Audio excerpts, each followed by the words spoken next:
నమస్కారం లాస్యా న్యూస్ కి స్వాగతం ముందుగా హెడ్లైన్స్ చూద్దాం విశాఖలోని రామ్కీ ఫార్మా సిటీపై మంత్రి మేకపాటి సమీక్షకు హాజరైన రామ్కీ చైర్మన్ అయోధ్య రామిరెడ్డి నేడు కాశ్మీర్ నేతలతో మోడీ కీలక భేటీ కట్టుదిట్టమైన భద్రతా ఏర్పాట్లు చేసిన అధికారులు మందకొడిగా వ్యాక్సినేషన్ తెలంగాణలో ప్రక్రియ మరింత ఆలస్యం సీఎం జగన్పై కేసుల ఉపసంహరణ సుమోటోగా తీసుకుని హైకోర్టు విచారణ ఏపీ పర్యాటక శాఖ బార్లలో విదేశీ మద్యం రాయలసీమ ఎత్తిపోతల పనులు ఆపండి కృష్ణా బోర్డు వచ్చే నెల 1వ తేదీ నుంచి 7వ విడత హరితహారం దేశంలో 30 కోట్ల టీకా డోసుల పంపిణీ Vijay Sethupathi Katrina Kaif combination fix Kane captain innings జగజ్జేతగా కివీస్ విశాఖలోని రామ్కీ ఫార్మా సిటీ విస్తరణకు కసరత్తు చేస్తున్నట్లు పరిశ్రమల శాఖ మంత్రి మేకపాటి గౌతమ్ రెడ్డి ప్రకటించారు.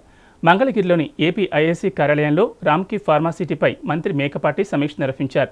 ఫార్మా సిటీ ద్వారా మరిన్ని ఉపాధి అవకాశాలు, పెట్టుబడుల పెంపునకు ప్రణాళిక చేస్తున్నామని మంత్రి తెలిపారు. ఫార్మా సిటీ సమీపంలో గతంలో కేటాయించిన కంపెనీల స్థాపనకు వేగంగా చర్యలు చేపట్టాలని అధికారులను ఆదేశించారు. రామ్కీ ఫార్మా సిటీలో వస్తువుల కల్పనపైన చర్చించారు. ఈ సమావేశానికి రాజ్యసభ సభ్యుడు రామ్కీ చైర్మన్ అయోధ్య రామిరెడ్డి హాజరయ్యారు. కంటైనర్స్ వస్తున్నాయి కాబట్టి ఇప్పుడు ఎగ్జిస్టింగ్ చాలా పోర్ట్స్ కూడా they are under growing modernisation programme.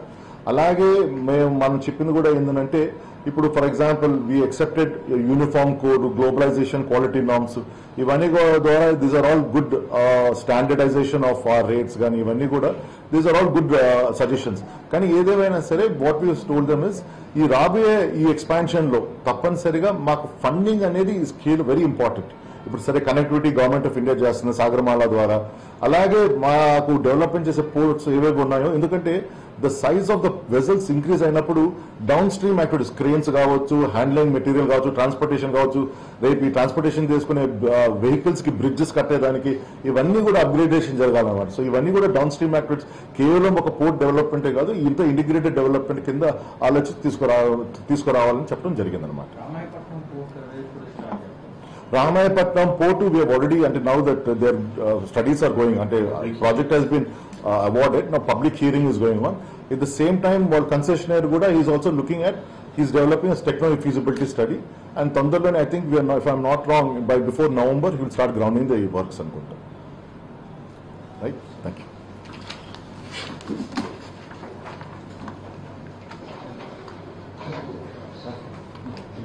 Jammu కాశ్మీర్కు చెందిన 14 మంది నేతలతో ప్రధానమంత్రి నరేంద్ర మోడీ ఇవాళ భేటీ కానున్నారు. నేషనల్ కాన్ఫరెన్స్ అధినేత ఫరూక్ అబ్దుల్లా, పీడీపీ అధ్యక్షురాలు మెహబూబా ముఫ్తీ, జమ్మూ కాశ్మీర్ అప్నీ పార్టీ నేత అల్తాఫ్ బుఖారీ, పీపుల్స్ కాన్ఫరెన్స్ నాయకుడు సజ్జాదులోని తదితరులు ఈ భేటీలో పాల్గొనున్నారు. ఆర్టికల్ 370 రద్దు తర్వాత అక్కడి నేతలతో ప్రధాని సమావేశం కావడం ఇదే తొలిసారి. ఈ సమావేశానికి కేంద్ర మంత్రి అమిత్ షా సహా పలువురు కీలక నేతలు హాజరు కానున్నారు. అయితే ఈ సమావేశం అజెండా ఏమిటన్నది తెలియాల్సింది. ఆర్టికల్ 370 రద్దుకు ముందున్న పరిస్థితులను పునరుద్ధరించడం, ప్రత్యేక హోదా రద్దును వెనక్కి తీసుకోవడం అనేవి గుప్కార్ కూటమి ప్రధాన డిమాండ్లు. మరోవైపు ఆర్టికల్ 370 రద్దుపై వెనక్కి తగ్గేది లేదని కేంద్రం ఇదివరకే స్పష్టం చేసింది. ఈ నేపథ్యంలో భేటీ కీలకంగా మారింది. ఈ సమావేశంలో ఎలాంటి నిర్ణయాలు తీసుకోనున్నారు అనే విషయంపై ప్రాధాన్యత సంతరించుకుంది. ప్రధాని నరేంద్ర మోడీ అధ్యక్షతన గురువారం ఢిల్లీలో అఖిలపక్ష సమావేశం నిర్వహించనున్న నేపథ్యంలో జమ్మూ కాశ్మీర్లో అధికారులు కట్టుదిట్టమైన భద్రతా ఏర్పాట్లు చేశారు. ప్రత్యేకించి నియంత్రణ రేఖ ప్రాంతాల్లో 48 గంటల పాటు హై అలర్ట్ విధించారు. కేంద్ర హోంమంత్రి అమిత్ షా అక్కడి భద్రతా ఏర్పాట్లపై సమీక్ష నిర్వహించారు. ఎలాంటి అవాంఛనీయ ఘటనలు చోటు చేసుకోకుండా ప్రభుత్వం అప్రమత్తమైంది. అందులో భాగంగా శుక్రవారం జమ్మూ కాశ్మీర్లో ఇంటర్నెట్ సేవలను సైతం నిలిపివేసే అవకాశం ఉన్నట్లు సమాచారం. రాష్ట్రంలో టీకా పంపిణీ అనుకున్న స్థాయిలో జరగడం లేదు. ప్రస్తుతం రోజుకు గరిష్టంగా కేవలం 2 లక్షల డోసులే ఇస్తున్నారు. ఇలా మందకొడిగా సాగితే తొలి డోసు ఇవ్వడానికే కనీసం 4 నెలల సమయం పట్టే అవకాశం ఉంది. రాష్ట్రంలో ఇంకా వ్యాక్సిన్ పొందాల్సిన వారు దాదాపు 2 కోట్ల మంది ఉన్నారు. ఈ పరిస్థితిని గమనిస్తే అక్టోబర్ నాటికి తొలి డోసు టీకా పంపిణీ పూర్తయ్యేలా కనిపించడం లేదు. ఈ ప్రభావంతో 2వ డోసు తీసుకోవడానికి మరింత సమయం పట్టే అవకాశం ఉన్నట్లు తెలుస్తోంది. రాష్ట్రంలో టీకాల పంపిణీ ఆశించినంత వేగంగా జరగడం లేదు. ప్రభుత్వ, ప్రైవేట్ వైద్యంలో కలిసిన రోజుకు గరిష్టంగా 2 లక్షల డోసులు కూడా దాటడం లేదు. మరోవైపు రాష్ట్రంలో ఇంకా 1,94,85,855 మంది అర్హులైన లబ్ధిదారులు టీకాలు పొందాల్సిందని వైద్య ఆరోగ్య శాఖ పేర్కొంది. ఇలా రోజుకు 1,50,000-2 లక్షల డోసులు చొప్పున టీకాలను పంపిణీ చేస్తూ వెళితే అర్హులైన వారందరికీ కనీసం తొలి డోసు వేయాలన్న మరో 4 నెలలు సమయం పట్టే అవకాశాలున్నాయని వైద్య శాఖ అంచనా వేస్తోంది. అంటే ఈ ఏడాది అక్టోబర్ నాటికి కానీ తొలి డోసు పూర్తి కాని పరిస్థితి. ఆ తర్వాత రెండో డోసుకు మరో 4 నుంచి 12 వారాల సమయం పడుతుంది. లాక్డౌన్ ఎత్తివేత, తిరిగి యథావిధిగా జనజీవనం గాడిలో పడ్డం వంటి పరిణామాల నేపథ్యంలో కోవిడ్ నిబంధనలు గనుక ఉల్లంఘిస్తే మరో దశ ఉధృతి తప్పకపోవచ్చని ఇప్పటికే నిపుణులు హెచ్చరించారు. ఈ క్రమంలో టీకాల పంపిణీని ఎంత వేగంగా నిర్వహిస్తే అంత ఎక్కువ మందిని ముప్పు నుంచి రక్షించినట్లు అవుతుందనే అభిప్రాయాలు వ్యక్తమవుతున్నాయి. కేంద్రం నుంచి టీకాల కేటాయింపులు పెద్ద ఎత్తున జరిగితే రోజుకు 10 లక్షల మందికైనా వేసేలా ఇప్పటికే ఏర్పాటు చేశామని, ప్రైవేట్ను కూడా కలుపుకుంటే వేగంగా వేయడం పెద్ద కష్టమేమీ కాదని వైద్య వర్గాలు తెలిపాయి. సమస్యల్లా టీకాలు తగినన్ని అందుబాటులో లేకపోవడమేనని పేర్కొన్నాయి. ప్రజాప్రతినిధులపై కేసుల విచారణను వేగవంతం చేయాలంటూ సుప్రీంకోర్టు ఆదేశాలిచ్చిన కొద్ది కాలానికి 2016లో జగన్మోహన్ రెడ్డిపై నమోదైన కేసుల్లో పోలీసులు తక్కువ వ్యవధిలోనే 11 కేసుల్లో తుది నివేదికలను దాఖలు చేశారని హైకోర్టు సుమోటోగా నమోదు చేసిన పిటిషన్లో పేర్కొంది. తుది నివేదికలను మెజిస్ట్రేట్లు అనాలోచితంగా అంగీకరించి కేసుల్ని హడావిడిగా మూసేశారని వెల్లడించింది. మెజిస్ట్రేట్లు ఫిర్యాదుదారుల నుంచి అఫిడవిట్లు తీసుకోలేదని, కేసుల మూసివేత కారణాలు పేర్కొనలేదని తెలిపింది. న్యాయ విచక్షణను వర్తింపచేయకుండా తుది నివేదికలను అంగీకరించారంది. రాష్ట్ర ప్రభుత్వం తరపున పబ్లిక్ ప్రాసిక్యూటర్, సంబంధిత స్టేషన్ హౌస్ ఆఫీసర్లు, ఫిర్యాదుదారులు, వైఎస్ జగన్మోహన్ రెడ్డి, సాక్షి దినపత్రిక, సాక్షి న్యూస్ ఛానల్ ఎడిటర్లను వ్యాజ్యంలో ప్రతివాదులుగా పేర్కొంది. ముఖ్యమంత్రి జగన్మోహన్ రెడ్డి ప్రతిపక్ష నేతగా ఉన్నప్పుడు గుంటూరు, అనంతపురం జిల్లాల్లో 2016లో 11 క్రిమినల్ కేసులు నమోదయ్యాయి. దిగువ న్యాయస్థానాల్లోని ఆ కేసులను పోలీసులు, ఫిర్యాదుదారులు, సంబంధిత న్యాయాధికారులు నిబంధనలకు విరుద్ధంగా హడావిడిగా ఉపసంహరించారని హైకోర్టు పరిపాలనా విభాగం సుమోటోగా క్రిమినల్ రివిజన్ పిటిషన్లు నమోదు చేయాలని పేర్కొంది. సామరస్యపూర్వకమైన వాతావరణాన్ని దెబ్బతీసేలా జగన్మోహన్ రెడ్డిపై కొన్ని కేసులు ఉన్నాయంది. ప్రజాప్రతినిధులపై కేసుల్ని వేగవంతం చేయాలని దేశ సర్వోన్నత న్యాయస్థానం 2020 సెప్టెంబర్ 16, 17 తేదీల్లో ఆదేశాలిచ్చిన విషయం తెలిసిందే.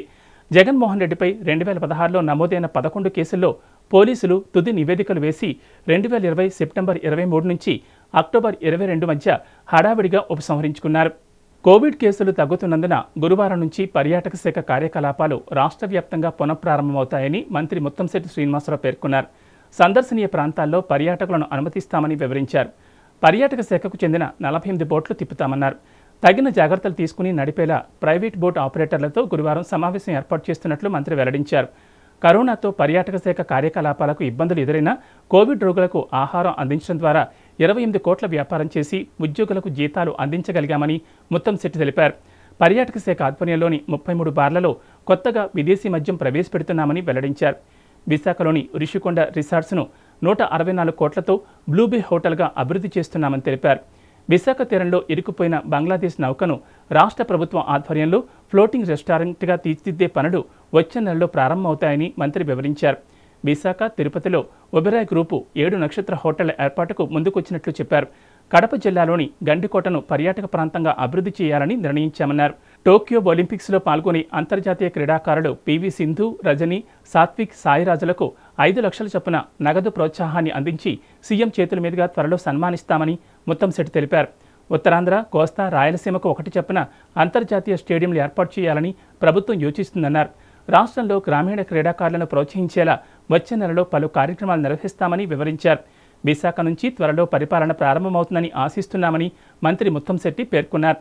తెలంగాణలోని హైదరాబాద్తో సమానంగా విశాఖను అభివృద్ధి చేసే అవకాశం ఉందని తెలిపారు. అంతర్జాతీయంగా మహానగరాన్ని అభివృద్ధి చేయాలని సీఎం భావిస్తున్నారని వివరించారు.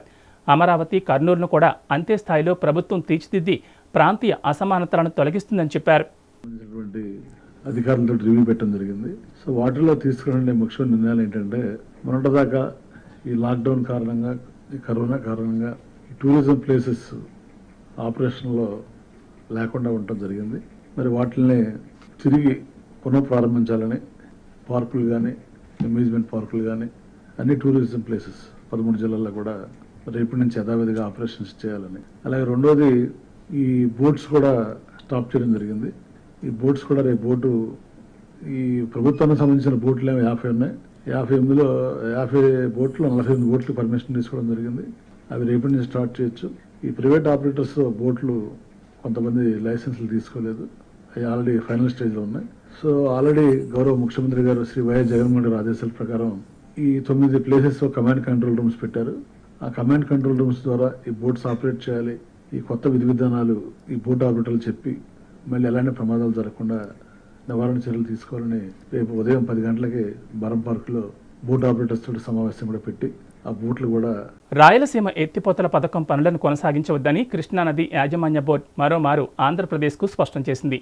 డిపిఆర్ సమర్పించకుండా అత్యున్నత మండలి అనుమతి లేకుండా ముందుకెళ్లొద్దని తెలిపింది. ఎలాంటి అనుమతులు లేకుండా జాతీయ హరిత ట్రిబ్యునల్ ఆదేశాలకు విరుద్ధంగా ప్రాజెక్టు పనులు కొనసాగిస్తున్నారని తెలంగాణ సర్కార్ చేసిన ఫిర్యాదుపై బోర్డు స్పందించింది. ఈ మేరకు కృష్ణా నది యాజమాన్య బోర్డు సభ్య కార్యదర్శి హరికేష్ మీనా ఆంధ్రప్రదేశ్ జలవనరుల శాఖ కార్యదర్శికి లేఖ రాశారు. జాతీయ హరిత ట్రిబ్యునల్ ఫిబ్రవరిలో ఇచ్చిన ఆదేశంలో రాయలసీమ ఎత్తిపోతల పనులు చేపట్టవద్దని చెప్పిన విషయాన్ని లేఖలో గుర్తు చేశారు. ఎన్జీటీ ఆదేశాలకు అనుగుణంగా రాయలసీమ ఎత్తిపోతల ప్రాజెక్టు పనుల వాస్తవ స్థితి పరిశీలించేందుకు వస్తామన్న బోర్డు బృందాన్ని వివిధ కారణాలతో అనుమతించలేదని లేఖలో పేర్కొన్నారు. అయితే ఏపీ అక్రమంగా ప్రాజెక్టు పనులను కొనసాగిస్తోందని తెలంగాణ ఫిర్యాదు చేసిందన్న బోర్డు పనులకు సంబంధించిన కొన్ని చిత్రాలను జత చేసిందని పేర్కొంది. ప్రాజెక్టు ప్రాంతాన్ని కృష్ణా బోర్డు బృందం పరిశీలించేందుకు ఆంధ్రప్రదేశ్ ప్రభుత్వం సహకరించకపోవడంతో అక్కడ ఎన్జీటీ ఆదేశాల ఉల్లంఘన జరుగుతుందా లేదా అనే విషయమై ఒక అభిప్రాయానికి రాలేకపోయినట్లు తెలిపారు. ఈ పరిస్థితుల్లో డిపిఆర్ సమర్పించకుండా అత్యున్నత మండలి ఆమోదం లేకుండా పనులు కొనసాగించవద్దని బోర్డు కోరింది. అన్ని రకాల రహదారుల వెంట 3000 కిలోమీటర్ల మేర బహుళ వరుసల్లో రహదారి వనాల అభివృద్ధి, మండల కేంద్రాలు, పట్టణ ప్రాంతాల్లో వీలైనంత ఎక్కువ విస్తీర్ణంలో ప్రకృతి వనాలు ఇవి 7వ విడత హరితహారం ప్రత్యేకతలు. వచ్చే నెల 1 నుంచి ప్రారంభం కానున్న హరితహారం కార్యక్రమం కోసం సన్నాహాలు ఊపందుకున్నాయి. దాదాపు 20 కోట్ల మొక్కలు నాటాలని లక్ష్యంగా పెట్టుకున్నారు. మేడ్చల్ నుంచి ఆదిలాబాద్ వరకు జాతీయ రహదారిపై మొక్కలు నాటే కార్యక్రమాన్ని ప్రత్యేకంగా చేపట్టనున్నారు. ఆకుపచ్చ తెలంగాణ లక్ష్యంగా రాష్ట్ర ప్రభుత్వం చేపట్టిన హరితహారం 7వ విడత వచ్చే నెల 1వ తేదీ నుంచి ప్రారంభం కానుంది. పల్లె ప్రగతి, పట్టణ ప్రగతితో కలిపి ఈసారి హరితహారం కార్యక్రమాన్ని చేపట్టనున్నట్లు ముఖ్యమంత్రి కేసీఆర్ ఇప్పటికే ప్రకటించారు. 7వ విడత హరితహారంలో రాష్ట్ర వ్యాప్తంగా దాదాపు 20 కోట్ల మొక్కలు నాటాలని లక్ష్యంగా పెట్టుకున్నారు. అందుకు అనుగుణంగా మొక్కలు నాటేందుకు ఏర్పాట్లు చేస్తున్నారు. ఈ దఫాలో రహదారుల వెంట బహుళ దశల్లో వనాలను అభివృద్ధి చేసేందుకు ప్రాధాన్యం ఇవ్వాలని భావిస్తోంది. రాష్ట్రంలోని అన్ని రకాల రహదారుల వెంట పెద్ద ఎత్తున మొక్కలు నాటే కార్యక్రమాన్ని చేపట్టనున్నారు. వ్యాక్సినేషన్ ప్రక్రియలో భాగంగా 30 కోట్ల డోసులను పంపిణీ చేశామని కేంద్ర ఆరోగ్య శాఖ వెల్లడించింది. 3వ దశ వ్యాక్సినేషన్ ప్రారంభం నుంచి రాష్ట్రాలు, కేంద్ర పాలిత ప్రాంతాల్లో మొత్తం 7.02 కోట్ల మంది తొలి డోసు తీసుకోగా 14.98 లక్షల మంది రెండో డోసు తీసుకున్నట్లు పేర్కొంది. అస్సాం, బీహార్, గుజరాత్, హర్యానా, కేరళ సహా మరో 13 రాష్ట్రాలకు చెందిన 18 నుంచి 44 ఏళ్ల వయసు వారిలో 10 లక్షలకు పైగా జనాభాకు తొలి డోసు అందించామని తెలిపింది. ఇటీవల టీకా పంపిణీ కేంద్రం విస్తృతం చేసింది. 3వ దశ వ్యాక్సిన్ పంపిణీలో భాగంగా రాష్ట్రాలకు, కేంద్రపాలిత ప్రాంతాలకు కేంద్రమే ఉచితంగా టీకాలు అందజేస్తోంది. 25% వ్యాక్సినేషన్లను ప్రైవేట్ ఆసుపత్రులకు కేటాయించింది. కరోనా నుంచి పూర్తిగా కోలుకున్న బాలీవుడ్ హీరోయిన్ కత్రినా కైఫ్ వరుస సినిమా షూటింగ్లతో బిజీ అయిపోయింది. ఈ నేపథ్యంలో కత్రినా తదుపరి చిత్రం గురించి తాజా అప్డేట్ వచ్చింది. సౌతాంప్టన్ వేదికగా జరిగిన ప్రపంచ టెస్ట్ ఛాంపియన్షిప్ ఫైనల్లో న్యూజిలాండ్ విజయకేతను ఎగురవేసింది. టీమిండియాపై 8 వికెట్ల తేడాతో గెలుపొందింది. కెప్టెన్ విలియమ్సన్ 52, టేలర్ 47 పరుగులతో రాణించారు. సౌతాంప్టన్ వేదికగా జరిగిన ప్రపంచ టెస్ట్ ఛాంపియన్షిప్ ఫైనల్లో కివీస్ ఘన విజయం సాధించింది. టీమిండియాపై 8 వికెట్ల తేడాతో కేన్ సేన విజయకేతను ఎగురవేసింది. తద్వారా సుదీర్ఘ ఫార్మాట్లో విశ్వ విజేతగా న్యూజిలాండ్ నిలిచింది. కెప్టెన్ విలియమ్సన్ 89 బంతుల్లో 52 పరుగులు, టేలర్ 100 బంతుల్లో 47 పరుగులతో రాణించారు. 139 పరుగుల లక్ష్య ఛేదనలో న్యూజిలాండ్కు లాథమ్, కాన్వే ఓపెనర్ల జంట 33 పరుగుల భాగస్వామ్యం నెలకొల్పింది. ప్రమాదకరంగా మారుతున్న ఈ జోడీని స్పిన్నర్ అశ్విన్ విడగొట్టాడు. లాథమ్ 41 బంతుల్లో 9 పరుగులతోనూ స్టంపౌట్గా వెనక్కి పంపి భారత్కు తొలి వికెట్ను అందించాడు. మరి కాసేపటికే కాన్వే 47 బంతుల్లో 19 పరుగులను కూడా అతడే వెనక్కి పంపాడు. ఈ లెఫ్ట్ హ్యాండ్ బ్యాట్స్మెన్ను వికెట్ల ముందు దొరకబుచ్చుకున్నాడు అశ్విన్. అనంతరం క్రీజులోకి వచ్చిన టేలర్ విలియమ్సన్కు సహకరిస్తూనే మరోవైపు స్వేచ్ఛగా షాట్లు కొట్టాడు.